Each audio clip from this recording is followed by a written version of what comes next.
क्रूस का चिन्ह लेते हैं। पिता, पुत्र और पवित्र आत्मा के नाम पर। हे स्वर्गीय पिता, हम आपको धन्यवाद देते हैं प्रभु, धन्यवाद देते हैं कि आपने हम सबको यहाँ पर एकत्रित किया है। और प्रभु, आप जानते हैं कि हम सब क्या सीखना चाहते हैं, हमारी क्या जरूरत है प्रभु। और इसी के अनुसार प्रभु आप हमें सिखा रहे हैं। जो वचन हम सीखने जा रहे हैं प्रभु, इसको आप गहराई से, बहुत ही सोच समझ के, बहुत ही सरलता से समझा रहे हैं और बहुत ही सरल उदाहरण, गवाहियां दे रहे हैं। और धन्यवाद देते हैं प्रभु कि जो भी वचन हम सीख रहे हैं उसका खुलासा आप कर रहे हैं। प्रभु, धन्यवाद देते हैं कि जो सीख रहे हैं बहुत ही महत्व की बात है, बहुत महत्वपूर्ण है। और ये जो रहस्य की बात, गुप्त की बात जो हम सीख रहे हैं, ये सिर्फ और सिर्फ उनके लिए है जो अंदर वाले हैं। और प्रभु, हर घड़ी जब आप दृष्टांत सिखाते थे, वो दृष्टांत भी सबके लिए नहीं था, वो उन्हीं के लिए था जो आते थे भूखे और प्यासे आपके राज्य को जानने के लिए। और आज भी प्रभु, ये दृष्टांत उन्हीं के लिए है, ये वचन उन्हीं के लिए है जो सचमुच में भूखा और प्यासा है। बाहर वाले आएंगे, देखेंगे और देखते ही रहेंगे, सुनेंगे और सुनते ही रहेंगे और समझने की कोशिश भी करेंगे, लेकिन प्रभु उनको न दिखाई पड़ेगा, न सुनाई पड़ेगा, न समझेंगे, क्योंकि राज्य के भेद सस्ते नहीं हैं, बहुत ही मूल्यवान है प्रभु। और ये उन्हीं के लिए है जो इसका मोल जानते हैं। प्रभु, धन्यवाद देते हैं कि आपने हमारे हृदय को खोला है ताकि हम समझ सके, ताकि हम ग्रहण कर सके, क्योंकि हमारा हृदय उपजाऊ भूमि है। और जब यहाँ पर राज के वचन जो बीज के रूप में है, जब गिरते हैं तो सिर्फ 30 या 60% नहीं, 100% फसल लाता है, जो आपकी ही इच्छा है, आपकी ही योजना है प्रभु। धन्यवाद देते हैं प्रभु कि जो कोई भी समस्या में आया है, लेकिन फिर भी आपकी वचन की भूख है उसमें, प्रभु वही ये रहस्य को जान रहा है आज, क्योंकि आपने यह भेद खोला है आज। और धन्यवाद देते प्रभु कि आप इस प्रचार को बहुत बहुत बहुत सरल कर रहे हैं ताकि हम समझ सके। मैं भी यहाँ पर सीखने आई हूँ प्रभु, तो आप खुलासा कीजिए मेरे कंठ और मेरे मुख को और मेरे संपूर्ण जीवन को, मेरे मन को, मेरे हृदय को प्रभु, इस पर आप नियंत्रण कीजिए। और धन्यवाद देते हैं प्रभु, आप हमारे बीच में हैं, आपका अभिषेक यहाँ पर बह रहा है और हर एक वचन को जो हम सीख रहे प्रभु, आप दृढ़ बना रहे हैं अभिषेक के साथ, चिन्ह चमत्कार के साथ। धन्यवाद देते हैं प्रभु। यह प्रार्थना हम करते प्रभु यीशु के नाम से, आमेन, आमेन और आमेन। पिता, पुत्र और पवित्र आत्मा के नाम पर। हालेलुया। जय यीशु, जय यीशु। तो कल हम क्या सीख रहे थे? हाँ, दोस्त के बारे में सीखा। क्या हमारा दोस्त स्वार्थी होना चाहिए, या ऐसा दोस्त जो हमारी मदद नहीं करना चाहता है वैसा रहना चाहिए, या दोस्त ऐसा रहना चाहिए जो हर घड़ी हमारे मदद के लिए तैयार रहे? सीखा कि नहीं? तो ये दोस्त की तुलना किसके साथ किया है प्रभु यीशु ने? तुलना किया है परमेश्वर के साथ। लेकिन तुलना किया है कि कहा है अगर तुम्हारा दोस्त ऐसा दुष्ट है जिसके पीछे आप लगे हैं, आप उसका दरवाजा खटखटाते हैं और वो थक जाता है, गुस्से में आ जाता है और बोलते हैं चलो इससे मैं जान छुड़ाऊं अपनी, और वो आके मदद करता है, बोलते ठीक है ले लो जो लेके जाना है। लेकिन वो बताना चाहते हैं कि तुमको परमेश्वर के दरवाजे पे वैसे खटखटाने की जरूरत नहीं है, क्योंकि तुम्हारा परमेश्वर दुष्ट नहीं है। तुम्हारा परमेश्वर इतना प्रेमल है कि तुम मांगने से पहले ही उसने तुम्हें दे दिया है। Hallelujah, hallelujah. क्योंकि हमारी अक्सर गलतफहमी होती है कि जिस प्रकार उस मित्र ने अपने मित्र के दरवाजे पे खटखटाया, हमको भी जाके प्रभु के दरवाजे पे खटखटाना है। Hallelujah, hallelujah. तो प्रभु यीशु यहाँ पर तुलना करना चाहता है उस दुष्ट दोस्त के साथ। वो कह रहे हैं कि वो दुष्ट होते हुए भी यदि उसका हृदय दुष्टता से भरा हुआ है, फिर भी वह अपने मित्र को जो उसको चाहिए वो दे देता है, तो तुम्हारा पिता कितना अधिक प्रेमल है। ये मित्र तो देना नहीं चाहता था, लेकिन फिर भी बोले चलो मेरी जान छुड़ाओ और उसे दे दिया। लूका का सुसमाचार 11वां अध्याय हम लोग ने लिया था कल, तो उसके बारे में मैं बता रही हूँ। 5वां वचन था ना। Hallelujah, hallelujah.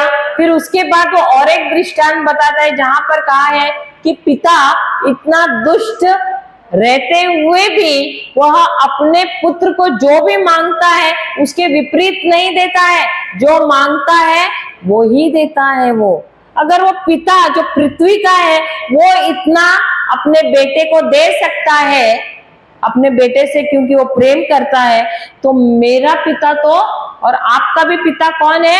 वो स्वर्गीय पिता है, जो तुम नहीं सोचते हो कि जो तुम मांगते हो वो देगा करके, उसने तो तुमको अधिक से बढ़कर दिया है। Hallelujah, hallelujah.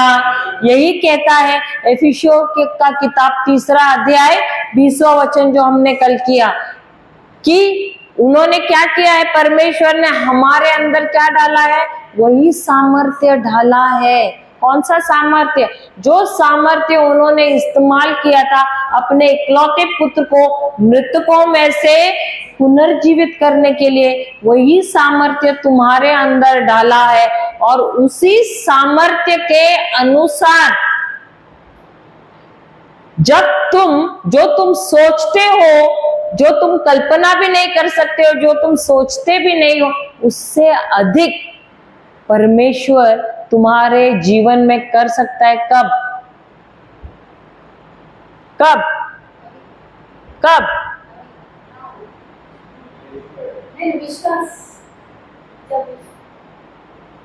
कब?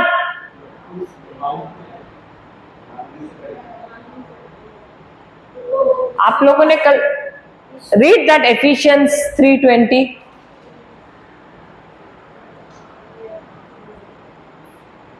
Now to him who is able to do far exceedingly abundantly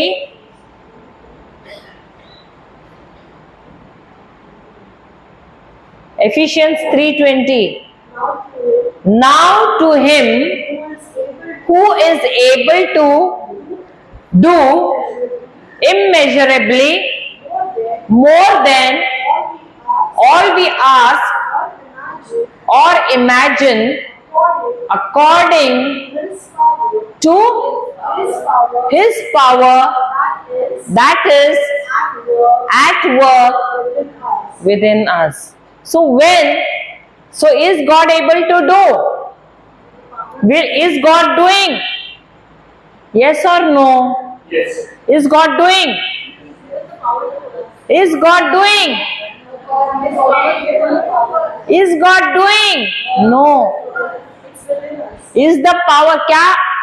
अरे सॉरी, आपको समझ में आ रहा है सिस्टम में इंग्लिश में बोलते जा रही हूं। तो क्या परमेश्वर कुछ करेंगे? हिंदी में ये वचन पढ़ो, मैं दोबारा रिवाइज कर रही हूं। अब अब जो ऐसा सामर्थ्य है कि हमारी विनती और समझ से कहीं अधिक काम कर सकता है। अच्छा, आपकी समझ और आपकी कल्पना से अधिक क्या है? क्या है? सामर्थ्य है। और ये सामर्थ्य आपकी कल्पना या आपके बियॉन्ड व्हाट यू इमेजिन। आप जो प्रार्थना करते, प्रार्थना दिया ना शब्द वहां पर, बिनती दोबारा पढ़ना है हिंदी में। अब जो ऐसा सामर्थ्य है। अच्छा, ये सामर्थ्य कहां पर है? ये सामर्थ्य कहां पर है? हमारे अंदर है। ये सामर्थ्य कहां पर है? हमारे अंदर है। ओके, अब जो सामर्थ्य हमारे अंदर है कि हमारी विनती और हमारे समझ से कहीं अधिक काम कर सकता है। तो ये जो सामर्थ्य है, ये कैसा है? हमारी समझ से भी अधिक है। हम जो कल्पना कर सकते हैं उससे भी अधिक है। तो उससे भी अधिक सामर्थ्य, उससे भी अधिक पावर जो है वो कहां पर है? कहां पर है? लेकिन समस्या आती है तो हम देखते कहां पर है? समस्या, लेकिन है कहां पर? और देखते कहां पर है? देखते कि नहीं? हाँ या नहीं? लेकिन ये वचन कह रहा है ये सामर्थ्य है कहां पर? हमारे अंदर। और कैसा है ये सामर्थ्य? जो हम सोच भी नहीं सकते हैं, जो हम कल्पना भी नहीं कर सकते हैं, उससे भी अधिक महान है ये सामर्थ्य। अब ये सामर्थ्य कहां पर है? हमारे अंदर है। हालेलुया। अब पढ़ना। अब जो ऐसा सामर्थ्य है, अगर आपको आज ये समझा ना, आपको इधर उधर किधर भागने की जरूरत नहीं है, इससे उससे प्रार्थना करने के लिए बोलने की जरूरत नहीं है। हालेलुया। क्यों? क्योंकि सामर्थ्य हर एक विश्वासी के अंदर है। Hallelujah, hallelujah, hallelujah. हमको बहुत आदत है, you pray for me, I will pray for you. You pray for me, I will pray for you. Exchange, prayer exchange, यानी तुम करेगा तो हम करेगा, उसमें भी एक्सचेंज। तुम प्रेयर करो मेरे लिए, मैं भी तुम्हारे लिए प्रेयर करेगा। हाँ, बार्टर सिस्टम। Hallelujah, hallelujah. और सबसे इजी तो please pray for me, please keep me in your prayer. Hallelujah. हम लोग रोमन कैथलिक बचपन से भी ये डायलॉग सीख के आए हैं, जो भी मिला प्लीज, जाने से पहले please keep me in prayer. यानी खुद तो आराम करो, दूसरे को धंधे पे लगाओ। सही बात है। फिर तुम बैठो, सास भी कभी बहू थी और क्या क्या सीरियल है सब देख के बैठो, और बेचारा वो तुम्हारे लिए प्रार्थना करके बैठेगा। सही बात है ना? लेकिन जिस दिन आपको समझेगा ना ये सामर्थ्य जो है, और ये कैसा सामर्थ्य है, वो सामर्थ्य कहां पर है, ये समझेंगे तो आपको इसको उसको मांगने की जरूरत नहीं। क्यों? क्योंकि आप एक विजय जीवन तब जी सकते हैं। आप एक हारा हुआ जीवन नहीं जिएंगे, एक विजय जीवन हर घड़ी जिएंगे। दोबारा अभी पढ़िए। अब जो ऐसा सामर्थ्य है कि हमारी विनती और समझ से कहीं अधिक काम कर सकता है। तो हाँ, आगे, उस सामर्थ्य के अनुसार जो हम है, हम में कार्य करता है। ये सामर्थ्य कहाँ पर है? हमारे अंदर है। और ये सामर्थ्य एक्चुअली इंग्लिश में ज्यादा अच्छा है हिंदी से। Please can you read in English? Now to him, अभी नाउ दिया है, नाउ अब यानी कब? अब यानी वर्तमान काल है।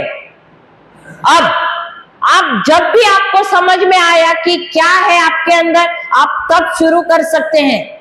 परमेश्वर ने नहीं बोला अरे लेट हो गया, अभी नहीं होगा, नहीं, वो बोले जब तुमको मिल जाता है ये वचन, जब इसकी समझ मिल जाती है तब। इसका मतलब वर्तमान काल, समझ गए? आशा में नहीं, आगे नहीं, लेकिन अब। तो इसका मतलब है प्रेजेंट टेंस, वर्तमान काल में। अब now unto him who is able to do immeasurably more than all we ask or imagine, according to his power that is at work within us. Hallelujah, hallelujah. अभी हमारे अंदर है ये सामर्थ्य, इतना सामर्थ्य भर भर के है कि हम सोच भी नहीं सकते हैं, ना हम कल्पना कर सकते हैं। उससे भी अधिक हमारे अंदर परमेश्वर ने सामर्थ्य डाला हुआ है। Hallelujah, hallelujah. अभी सबसे पहले हमको जानना है कि हम कौन है, क्योंकि अभी आप बोलोगे ये सामर्थ्य हमारे अंदर है, लेकिन इतने सालों से हमको पता ही नहीं था। क्यों पता नहीं था? और ये कार्य भी क्यों नहीं हो रहा है? इसलिए नहीं हो रहा है क्योंकि हमको समझ ही नहीं था। ये ऐसे हुआ जैसे कि एक भिखारी रेलवे स्टेशन पे कटोरा लेके बैठा है, लेकिन कोई तो ऐसे देखते देखते आए, बोले अरे तू यहाँ पे बैठा है? तो बोले क्यों? अरे तुझे मालूम नहीं है तू कौन है? मैं कौन हूं? अरे तू इतना बड़ा करोड़पति का बेटा है, तेरा माता। वो बोला मैं करोड़पति का? मैं तो छोटा था तभी तो मेरे माता पिता मर गए, मुझे कैसे मालूम मैं करोड़पति? अरे तुमको तो कितना साल से ढूंढ रहे, तुम्हारा वहां पर पता है वो वसई स्टेशन के उधर इतना बड़ा बंगला है और गाड़ियां हैं, और तुम यहाँ पर बैठ के भीख मांग रहे हो। अभी क्यों भीख मांग रहा है? क्योंकि उसको मालूम नहीं। वैसा ही है हर एक क्रिस्ती, हर एक विश्वासी जो प्रभु यीशु में विश्वास करता है, हो तो गया है विश्वासी, लेकिन उसको मालूम नहीं है कि उसको विरासत में क्या क्या मिला है। Hallelujah, hallelujah. और ये विरासत में जो मिला है वो कहाँ पर है? वो पूछते कहाँ पर है मेरा, वो भिखारी कहाँ है मेरा विरासत? तुम्हारा विरासत है वसई में, अब तुम कहाँ पर हो? नागपुर में, वहां स्टेशन पे बैठ के भीख मांग रहे हो। हमारा विरासत कहाँ पर है? हमारे अंदर ही है, लेकिन हम कहाँ पर है? मांग रहे इधर उधर, ये चर्च से वो चर्च, वो चर्च से ये चर्च। सही बात है? हालेलुया। फर्क ये है कि वो लोटा या वो कटोरा लेके घूम रहा है, हमारे हाथ में दिखता नहीं है। हालेलुया, जय यीशु, जय यीशु। तो ये हम तब जानेंगे जब हम अपनी पहचान क्या है वो हम जानेंगे। अब इसको अपनी पहचान नहीं मालूम थी इसलिए भीख मांग रहा था। हमको भी हमारी पहचान नहीं मालूम है इसलिए हम भी भीख मांग रहे हैं। हम तो मॉडर्न भिखारी है और वो हालेलुया, हालेलुया, वो क्या है? वो पारंपरिक। Hallelujah, praise the Lord, praise the Lord, hallelujah. तो सबसे पहले हमको जानना है कि हम कौन हैं। सबसे पहले जानना है कि हम तृतीय जीव है। We are tripart beings. हम मनुष्य हैं, लेकिन मनुष्य 3 भागों में बटा हुआ है। वह है, कल हमने लिया था पहला थेस्सलोनियों 5वां अध्याय 23वां वचन, जो कहता है, did we read it? 5:23 did we read? क्या हमने पढ़ा था कल? पहला थेस्सलोनियों 5:23 पढ़ा था कल। ओके, तो वो वचन कहता है कि मनुष्य, अगर जिन्होंने पढ़ा नहीं है वो घर पे जाके पढ़ सकता है। पहला पत्र थेस्सलोनियों का 5वां अध्याय 23वां वचन, क्योंकि हम दोबारा वापस करेंगे तो वापस वही हो जाएगा। तो उसमें दिया है कि मनुष्य 3 भागों में बटा है। देखो, अधिकतर क्या होता है कि विज्ञान जो है, साइंस है, वो कहता है कि मनुष्य 2 भागों में बटा है। क्या है? शरीर और आत्मा। और आत्मा को, सॉरी, शरीर और मन, यानी प्राण। वो मन, प्राण को मन कहता है। तो मन और शरीर के बारे में, तो उनके हिसाब से मनुष्य सिर्फ 2 भागों में बटा है, माइंड एंड बॉडी। मन और शरीर। Mind is in the soul. मन और शरीर, वो कहते हैं। हालेलुया, हालेलुया, जय यीशु। लेकिन बाइबल के अनुसार मनुष्य 2 भागों में नहीं, मनुष्य 3 भागों में बटा हुआ है। हालेलुया। और वो है आत्मा, प्राण और शरीर। हालेलुया, जय यीशु।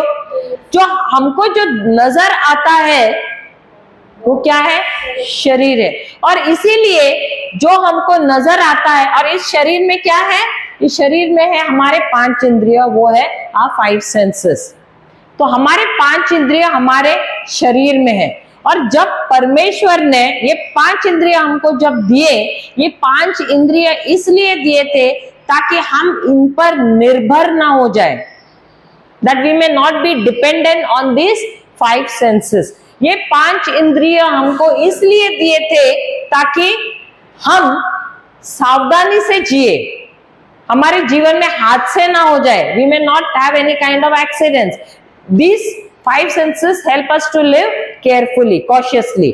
तो ये 5 इंद्रिय हमको सावधानी से इस पृथ्वी पर जीने के लिए दिए हैं, क्योंकि अगर ये 5 इंद्रिय हमारे पास नहीं होते तो हमारे जीवन में बार बार दुर्घटनाएं होती। Hallelujah, hallelujah.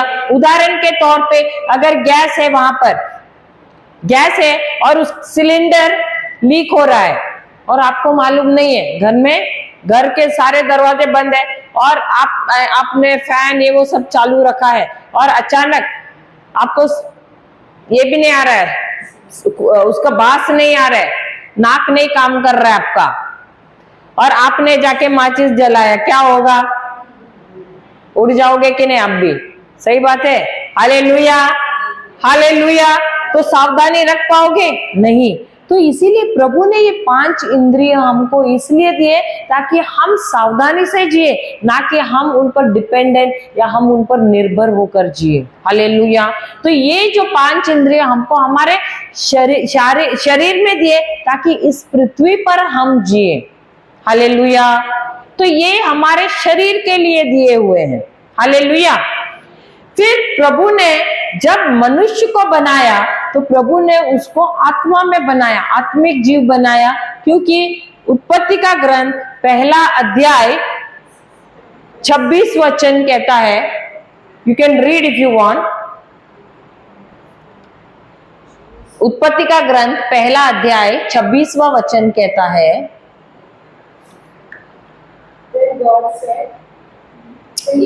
हाँ, then God said, let us make mankind in our image, in our likeness, so that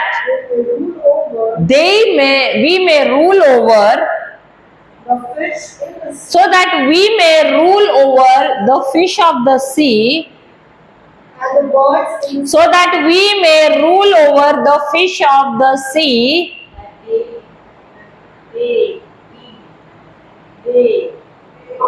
we or they may rule over the fish of the sea and the birds in the sky, and the birds in the sky, over the livestock, and all the wild animals, all over the creatures, and all and all over the creatures that move along the ground. that move along the ground. अभी हिंदी में पढ़ना brother. परमेश्वर ने कहा हम मनुष्य को अपने स्वरूप में अपने सदृश बनाए और समुद्र के जलचरों, आकाश के पक्षियों, पालतू पक्षियों, धरती पर रेंगने वाले जंतुओं और समस्त पृथ्वी पर हमारा अधिकार हो। हमारा हम दोनों का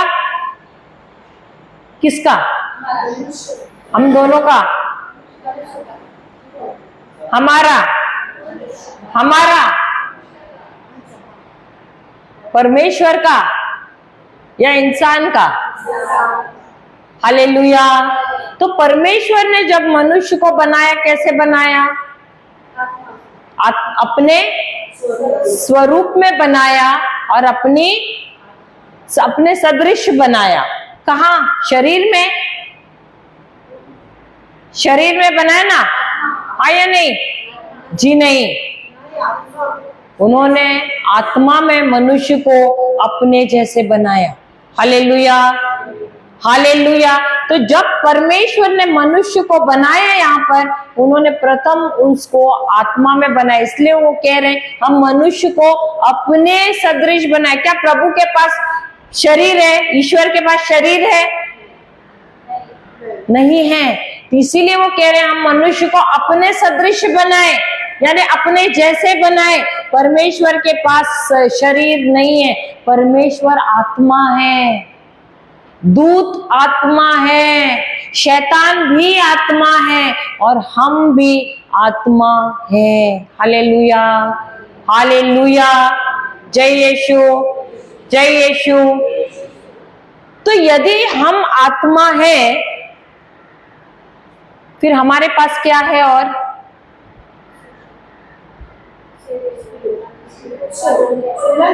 और क्या है? हमारे पास क्या है? प्राण है, सोल, जिसको इंग्लिश में सोल कहते हैं या जीव, मराठी में जीव कहते हैं। तो उत्पत्ति का ग्रंथ 2 अध्याय 7वें वचन में वहां पर दिया है कि परमेश्वर ने, पढ़िए वो,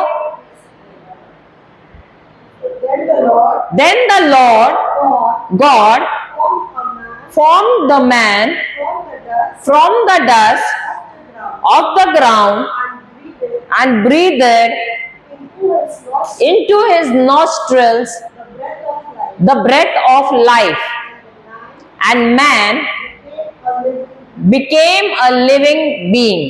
हिंदी में पढ़ना। तब प्रभु परमेश्वर ने मनुष्य को भूमि की मिट्टी से गढ़ा तथा उसके नथनों में जीवन का श्वास फूका और मनुष्य एक जीवित प्राणी बन गया। तो परमेश्वर ने क्या किया? मिट्टी से मनुष्य के शरीर को गढ़ा। उन्होंने उसके नाक में, उसके नथनों में अपना श्वास यानी अपनी आत्मा उसने फूकी, और जब उसने उसकी आत्मा उसके अंदर फूकी तो मनुष्य क्या बना? एक जीता हुआ प्राण बना। Hallelujah, living soul, he became a living soul. और इसीलिए मनुष्य एक आत्मा है। कितने जनों के पास आत्मा है? यहाँ पर हाथ ऊपर कीजिए। आत्मा है कि नहीं? किसी के भी पास आत्मा नहीं है? आपके पास नहीं है आत्मा, तो हाथ क्यों नहीं ऊपर कर रहे? सब हाथ क्यों नीचे रखे हुए? कितनों के पास आत्मा है कि नहीं? आत्मा है कि नहीं ब्रदर? है ना? आप क्या बोले ब्रदर? अच्छा हालेलुया। आपके पास आत्मा नहीं है, आप खुद आत्मा हैं, क्योंकि परमेश्वर ने जब मनुष्य को बनाया वह आत्मा में उसको बनाया। Hallelujah, hallelujah. तो इसीलिए आप एक आत्मा है, आपके पास प्राण है, और आप एक घर में रहते हैं जिसको कहते हैं शरीर। You are a spirit, you possess a soul and you live in a house called body. Hallelujah. अभी कैसे पता कि आप आत्मा है? क्या कभी भी कोई व्यक्ति आता है तो ऐसे कहते हैं, अरे रोनी का बॉडी आ रहा है, बोलते हैं क्या ऐसे? कोई रोनी नहीं है ना इधर? हाँ, जब भी कोई व्यक्ति जीता है तभी हम बोलते हैं, अरे रोनी का बॉडी आया, देखो देखो आ रहा है, चल चल के आ रहा है। ऐसे बोलते हैं क्या हम लोग? कभी बोलते हैं? जब वो ऐसे आता है तभी कोई बोलता है, अरे रोनी का बॉडी आया? नहीं। लेकिन जब ऐसे आता है तभी बुलाते हैं क्या? नहीं, रोनी का बॉडी आया। जब ऐसा चल के आता है चर्च में तभी कोई बोलता है क्या? रोनी का बॉडी आया। लेकिन जब उसको लिटा के लेके आते हैं तभी क्यों बोलते हैं? हाँ, क्योंकि जब शरीर से आत्मा निकल जाता है तब उस शरीर में जान नहीं रहती है, वो मर जाता है। इसीलिए जब भी कोई व्यक्ति मरता है उसको तब नाम से नहीं पुकारते हैं, उसको बोलते हैं इस व्यक्ति का बॉडी। समझ में आया? तो जिंदा जब रहता है तभी हम नहीं बुलाते उस व्यक्ति को बॉडी, हम उसको उसके नाम से बुलाते हैं। तो जो नाम है वो नाम उस व्यक्ति का शरीर का नहीं है, लेकिन वो नाम उसकी आत्मा का है। Hallelujah, hallelujah, praise the Lord. यहां तक सब समझ में आए? सबको समझ में आए? लेकिन आत्मा और प्राण दोनों के बीच में अंतर हमको मालूम नहीं पड़ता है। अंतर सिर्फ एक ही करता है। कौन? कौन अंतर कर सकता है प्राण और आत्मा में? वचन करता है। हिब्रूज 4:12, इब्रानियों का किताब 4 अध्याय 12वां वचन। या हिब्रूज 4:12। ये कल का ही प्रीचिंग का कंटिन्यूएशन है, लेकिन हम अलग अलग नाम दे रहे हैं। कल का प्रीचिंग के लिए तुम क्या मांगोगे? क्या तुम मांगोगे, ढूंढोगे, या तुम क्या मांगोगे, ढूंढोगे और खटखटाओगे? What will you ask, seek and knock? कल का था। Hallelujah, hallelujah. आज का हम करेंगे स्पिरिट, सोल और बॉडी का, लेकिन वो कंटिन्यूएशन ही है टॉपिक का, लेकिन हम नाम अलग अलग दे रहे, क्योंकि पार्ट 1, पार्ट 2, पार्ट 3 करते जाएंगे तो फिर लोगों का कभी कभी दिलचस्पी निकल जाता है, इसलिए हम अलग अलग नाम दे रहे हैं। Hallelujah, hallelujah, praise the Lord. हाँ, पढ़िए इब्रानियों 4:12। इंग्लिश में पहले पढ़ना। For the word of God is alive and active, sharper than any double-edged sword. It penetrates even to dividing soul and spirit, spirit, joints and marrows. it judges बस उतना ही। तो कौन आत्मा और प्राण में अंतर बताता है? परमेश्वर का वचन। हिंदी में पढ़ना ब्रदर। क्योंकि परमेश्वर का वचन जीवन, सशक्त और किसी भी दुधारी तलवार से तेज है। वह प्राण और आत्मा के अथवा क्या है? हाँ, गठियों रहेगा ना, ग्रंथियों और मज्जा के पीछे। हाँ, नीचे तक पहुंचता है। अच्छा, पीछे तक। अच्छा, नीचे। ओके। और हमारे हृदय के भाव तथा विचारों को परखता है। Hallelujah, hallelujah. अब ये जो परमेश्वर का वचन है, ये दोनों प्राण और आत्मा दोनों के बीच में अंतर बताता है। क्योंकि प्राण और आत्मा, सोल और बॉडी इतना आइडेंटिकल है, इतना बोलते हैं ना, दोनों ऐसे एक समान लगते हैं कि दोनों के बीच में हम अंतर नहीं कर सकते हैं। वो तब हम अंतर कर सकते हैं जब हम जानते हैं कि प्राण में क्या है, आत्मा में क्या है। इसीलिए वहां पर दिया है कि परमेश्वर का वचन जो है दुधारी तलवार के समान है। एक तलवार जो रहता है, दुधारी यानी दोनों तरफ से उसको धार रहता है उस तलवार को। और ये जो तलवार है वो क्या करता है? वो प्राण और शरीर के बीच में क्या करता है? उसके बीच में उसको विभाजित करता है, डिवाइड करता है, जिससे हम जान पाते हैं कि ये प्राण है और ये है आत्मा। हालेलुया। और उसके बाद ये भी कहा है कि वो बताता है कैसे, क्योंकि वो आपके विचारों को, आपके भावनाओं को भी क्या करता है?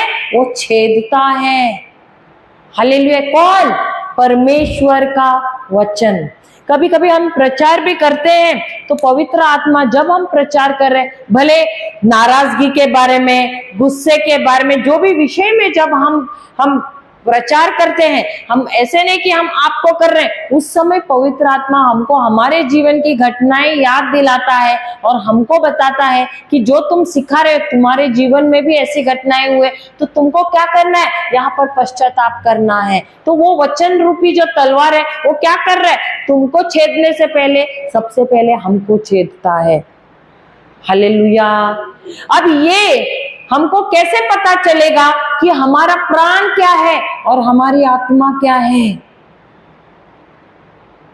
हालेलुया। क्योंकि उसके लिए हमको जानना पड़ेगा कि प्राण के अंदर क्या है, आत्मा के अंदर क्या है। हालेलुया। तो अब सीखेंगे प्राण। अब हमने सीखा कि शरीर में क्या है?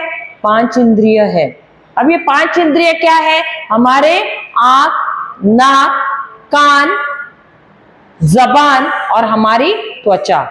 The 5 senses are our eyes, nose, tongue, ears and skin. Hallelujah, hallelujah. तो ये जो है हमारे शरीर में है और ये हमको शारीरिक चीजों का ज्ञान देती है।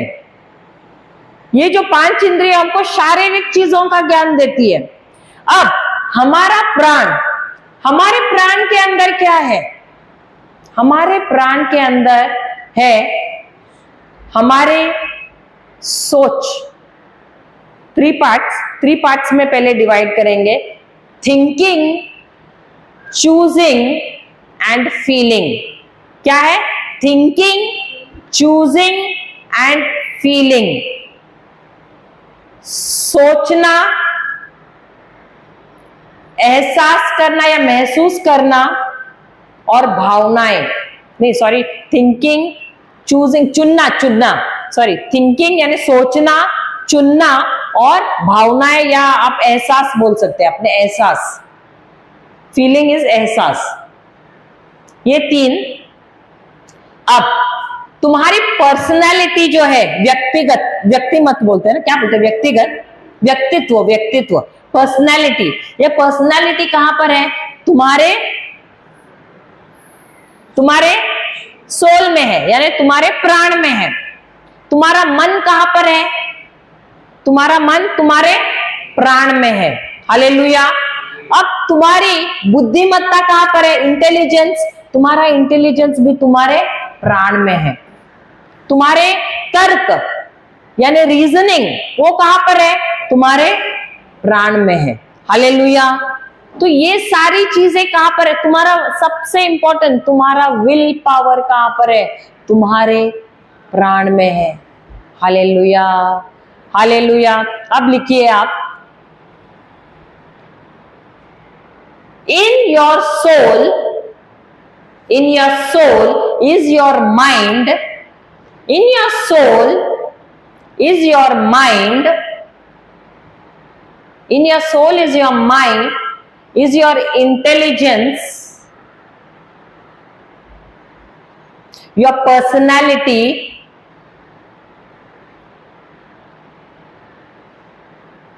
in your soul is your mind, your intelligence, your personality, reasoning,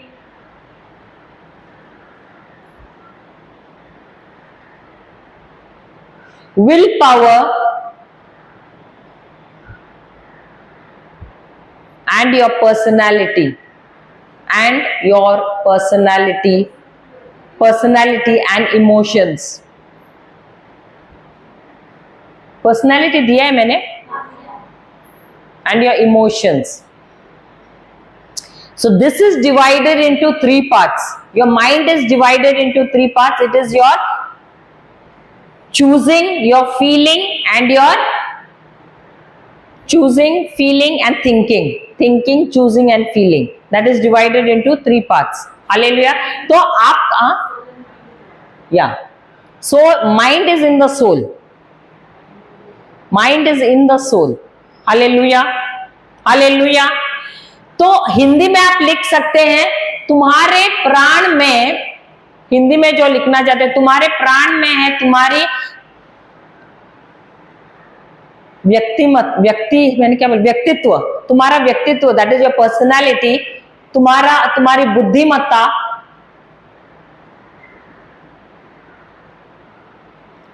तुम्हारा तर्क, दैट इज रीजनिंग, तुम्हारी इच्छा शक्ति, दैट इज विल पावर,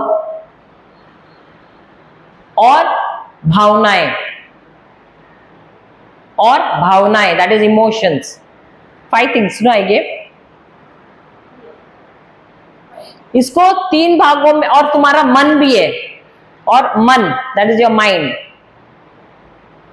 तो मन जो है वो 3 भागों में बटा है, उसका वो है सोचना, चुनना और एहसास। हालेलुया। अभी क्या मन और दिमाग एक ही है? मन और दिमाग क्या एक ही है? Is mind and your brain one? क्या मन और दिमाग एक ही है? हाँ या नहीं? मन और दिमाग एक ही है? हाँ या नहीं? तो फिर क्या है?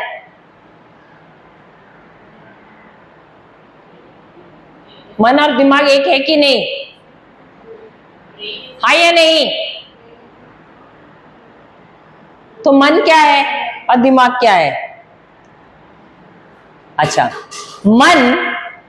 क्या मन आपको दिखाई देता है? और दिमाग भेजा दिखाई देता है? उस पर ऑपरेशन कर सकते हैं ना, शरीर के अंदर है ना, सही बात है ना? तो मन दिखाई नहीं देता है, अदृश्य है। दिमाग या भेजा जो है वो है। हालेलुया। वो दिखाई पड़ता है, क्योंकि क्या मन पे ऑपरेशन कर सकते हैं डॉक्टर? नहीं। लेकिन क्या आपके भेजे पे, दिमाग ही बोलते हैं ना उसको, उस पे ऑपरेशन कर सकते हैं? डॉक्टर कर सकते हैं। हालेलुया। क्या मन का इलाज होता है? मन का इलाज होता है? क्या डॉक्टर मन का इलाज कर सकता है? नहीं कर सकता है। वो सिर्फ आपको दवाई देता है, किसके लिए? ताकि वो कंट्रोल करने के लिए। लेकिन वो जो उसका जो साइकेट्रिक प्रॉब्लम या दिमाग का जो प्रॉब्लम है उसको, या मानसिक प्रॉब्लम है, सॉरी नॉट दिमाग का, जो मानसिक प्रॉब्लम है, समस्या है, उसको कंट्रोल में लाने के लिए वो उसको क्या करता है? नींद की दवाइयां वैसे सब टैबलेट्स देता है। हालेलुया। उसको सुलाने के लिए। लेकिन मन पे इलाज डॉक्टर ने, कोई भी डॉक्टर इस पृथ्वी पे नहीं कर सकता है। मन पे इलाज सिर्फ और सिर्फ परमेश्वर का वचन ही करता है। Hallelujah, hallelujah. अगर आप कोई भी डिप्रेस या निराश व्यक्ति को देखेंगे, वो भले कितना भी जाएगा, वो मानसिक जो डॉक्टर है उसके पास, मेंटल डॉक्टर जो साइकेट्रिस्ट है उसके पास जाएगा, वो बैठेगा, उसका काउंसलिंग करने की कोशिश करेगा, उसको दवाइयां देगा नींद की, लेकिन वो उसका इलाज नहीं कर पाता है। लेकिन जब वो व्यक्ति प्रभु का वचन सुनने लगता है और उस पर अपना मन वो बदलना शुरू करता है, तो वो व्यक्ति वो निकल जाता है बाहर उस निराशा से। Hallelujah, hallelujah. जय यीशु, जय यीशु। हम ये भी जान सकते हैं कि मन आत्मिक है। क्या मन मरता है? मन मरता है, हाँ या नहीं? कैसे पता?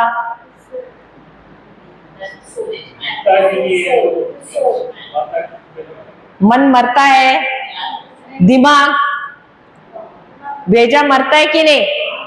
मरता है, क्योंकि उसको हम दफनाते हैं। अगर हम, वो कहानी है जो प्रभु यीशु ने कहानी कही है, एक अमीर व्यक्ति और एक भिखारी जिसका नाम है लाजरस।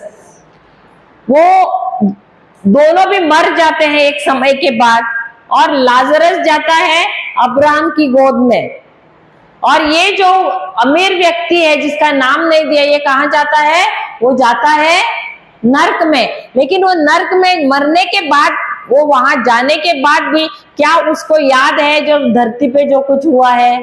इसका ये मतलब है कि मन मरता नहीं है।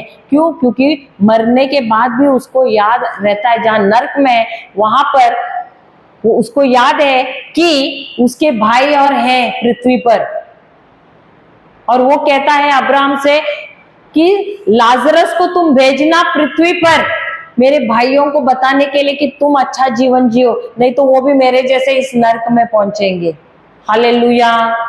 तो जो हमारा भेजा है वो मर जाता है, मरने के बाद उसको दफनाते हैं, लेकिन हमारा मन जो है वो मरता नहीं है, वो अनंत काल के लिए आत्मा के साथ रहता है। हालेलुया। जब शरीर हमारा आत्मा हमारे शरीर से निकल जाता है तो हमारा प्राण भी उसके साथ निकल जाता है। Hallelujah, hallelujah. जय यीशु।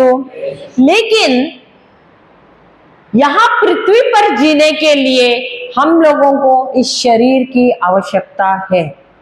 हालेलुया। क्योंकि इस शरीर पर जिस प्रकार एक पुलिस को एक यूनिफॉर्म की जरूरत होती है अपनी अथॉरिटी, अपना अधिकार जमाने के लिए, उसी प्रकार हमको इस पृथ्वी पर जीना है तो हमको भी एक शरीर की आवश्यकता है। अगर आपको इस पृथ्वी पर जीने के लिए योग्य ठहरना है या आपको क्वालिफाई करना है तो आपको शरीर की आवश्यकता है। बिना शरीर के आप इस पृथ्वी पर नहीं राज कर सकते हैं। Hallelujah, hallelujah. Praise the Lord.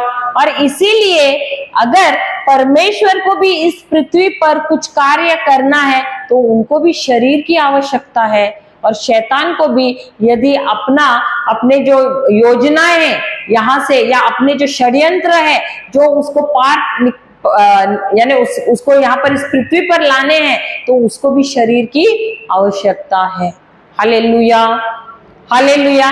इसीलिए हम देखते हैं कि साल 4000 से भी अधिक साल हो जाते हैं, परमेश्वर अपने पुत्र को अगर उनको इस पृथ्वी पर भेजना है तो उनकी योजना वो जल्द से जल्द पूर्ण नहीं कर सकते हैं, क्योंकि कोई भी मनुष्य उनकी योजना के साथ सहभागी नहीं हो रहा था।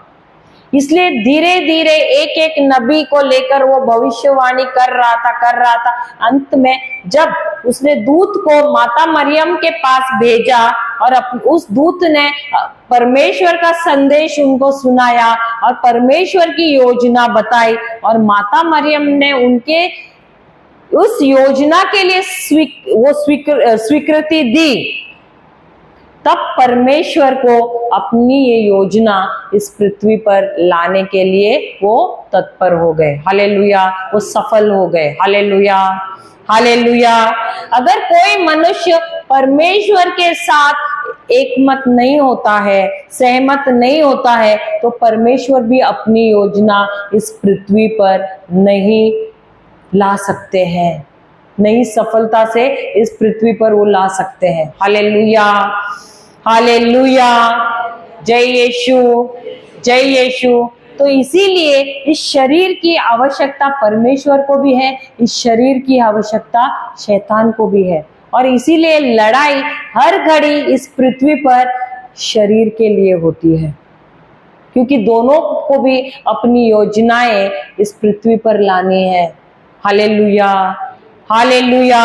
और यदि हमको परमेश्वर की योजना में चलना है तो हमारा रिश्ता परमेश्वर के साथ गहरा होना चाहिए, और ये रिश्ता शरीर से नहीं, ये रिश्ता प्राण से नहीं, ये रिश्ता सिर्फ आत्मा से आत्मा के साथ मिलन जब होता है तभी ये पार यानी ये सफलता से वो पूर्ण कर सकते हैं। Hallelujah, hallelujah.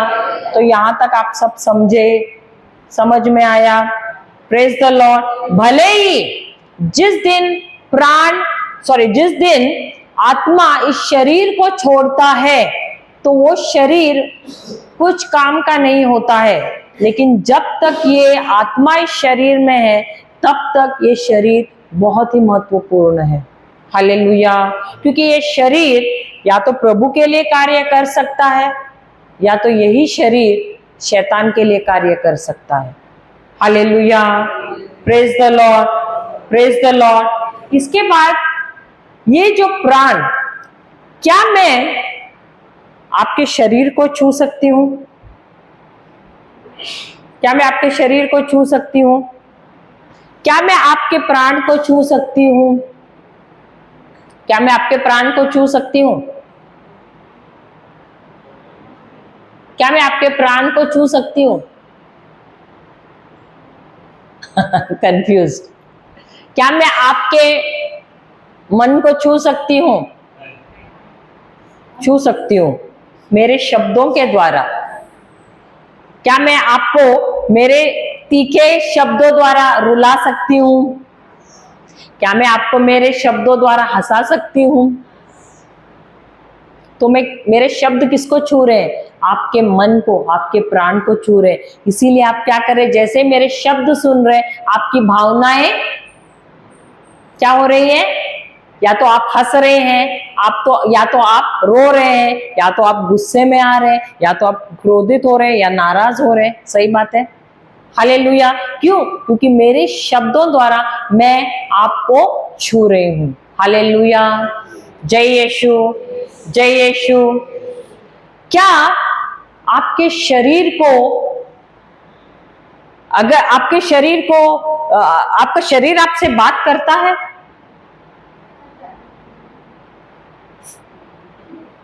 आपका शरीर आपसे बात करता है? आपका नहीं करता है? अभी मैं आपको उदाहरण देती हूँ। आप ये सीढ़ियां चल के आई ना, आपके पैर दुखने, आपके पैर बोलने लगे, काय हे सीढ़ पाय दुखायला लागले, किती कामावरून आली तरी पण चढायचं इकडे वर, बोला कि नहीं पैर ने? आपका पैर बात नहीं करता है? जब ज्यादा चलेंगे, थकेंगे, घुटना अरे दुखने लगा, पैर बोलता है अरे थोड़ा बैठ जा, कि कब से खड़ी हूं, कितना चल रही हूं, थोड़ा बैठाओगी कि नहीं, थोड़ा आराम दोगी कि नहीं, बोलता है कि नहीं शरीर? सही बात है, बात करता है ना शरीर। काम करने के बाद कपड़ा धोया, थोड़ा देर में हाथ बात करता है ना, थोड़ा सा आराम, थोड़ा मालिश करो, बोलता है कि नहीं? तो शरीर बात करता है कि नहीं?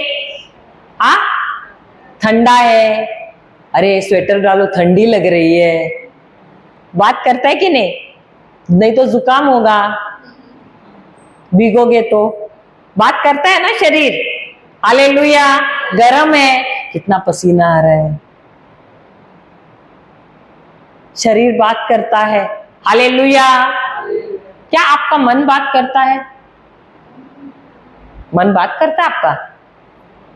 आपका मन बात करता है? क्या बात करता है? हाँ, मन बात करता है। आज मुझे कितना दुखी महसूस हो रहा है, इतनी निराशा हो रही है, पता नहीं क्यों ऐसे हो रहा है। हाँ, उदासी लग रही है, रोने जैसे आ रहा है। ये कैसे? क्योंकि अंदर भावनाएं हैं, इसलिए कभी कभी अरे बहुत डिप्रेशन जैसा, निराशा जैसे लग रहा है। आज पता नहीं क्यों इतना मुझे खुशी हो रहा है, ऐसे लग रहा है कुछ तो अच्छा होने वाला है। बोलते हैं कि नहीं हम लोग? क्यों? क्योंकि अंदर भावनाएं हैं और ये भावनाएं बात कर रहे हैं अपने मन से। Hallelujah, hallelujah. और वो हम व्यक्त करते हैं अपने शब्दों के द्वारा। हालेलुया, हालेलुया, जय यीशु। तो ये हुआ हमारा मन और हमारे शरीर के बारे में। हालेलुया, जय यीशु। अब हमारा जो आत्मा है, अब इस आत्मा में क्या है?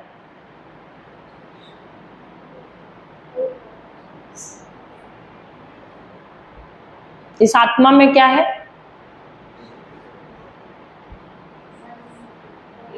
ब्रदर क्या है इस आत्मा में? ये ले प्रॉम्प्ट कर रहे हैं। आत्मा में क्या है? आ? आत्मा में क्या है? क्या है? कुछ भी बोल नहीं रहे सिस्टर। क्या है आत्मा में?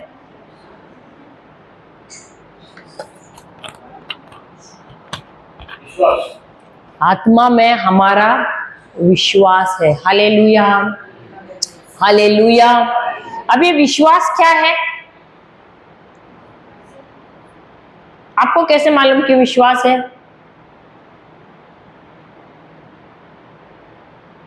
हालेलुया। दिखाई देता है क्या विश्वास? दिखाई देता है। हालेलुया। हमारी आत्मा में क्या है? हमारी आत्मा में विश्वास है, क्योंकि जब परमेश्वर ने मनुष्य को बनाया था, उन्होंने आदम को जब बनाया तो उन्होंने सिर्फ 5 इंद्रिय नहीं, उनको 6 इंद्रिय दिए थे। छठा इंद्रिय था विश्वास, और ये छठा इंद्रिय उनके आत्मा में था। Hallelujah, hallelujah. तो जब परमेश्वर ने उनको 5 इंद्रिय दिए, आदम देख सकता था, सुन सकता था, हालेलुया, लेकिन ये सब 5 इंद्रिय होने के बावजूद भी उसको जो कुछ भी निर्णय लेना था, उसके 5 इंद्रियों को लेकर नहीं करना था, लेकिन उसको परमेश्वर की आत्मा के द्वारा निर्णय लेना था, क्योंकि विश्वास का इंद्रिय उसकी आत्मा में था। और जब हम हृदय बोलते हैं, हिंदी में हृदय और इंग्लिश में हार्ट, जब हृदय बोलते हैं तो हृदय ये मांस का टुकड़ा, कलेजा नहीं है, ये हृदय होता है हमारा आत्मा। हालेलुया। जब जब बाइबल में हृदय का जिक्र किया गया है या हार्ट करके बोला गया है, तो वो होता है हमारा आत्मा। हालेलुया। और इस आत्मा के अंदर क्या है? विश्वास है। और ये कौन सा विश्वास है? कौन सा विश्वास है? परमेश्वर का विश्वास है। हालेलुया। क्योंकि आत्मा में हम किसके जैसे हैं? हम परमेश्वर के जैसे हैं, इसलिए हमारी आत्मा में परमेश्वर का विश्वास है। लेकिन ऐसे हुआ कि जब आदम ने जब परमेश्वर की आज्ञा का पालन नहीं किया, तो उनके जीवन में क्या आया? क्या परमेश्वर ने उनसे कहा कि जरूर तुम्हारे तुम जरूर मर जाओगे? कहा था कि नहीं? अगर तुमने इस वृक्ष का फल, उनको कहा था कि तुम ये जो वृक्ष जो तुम्हें अच्छाई का और बुराई का ज्ञान दे रहा है, इसका फल मत खाना, और जिस दिन तुम खाओगे तुम जरूर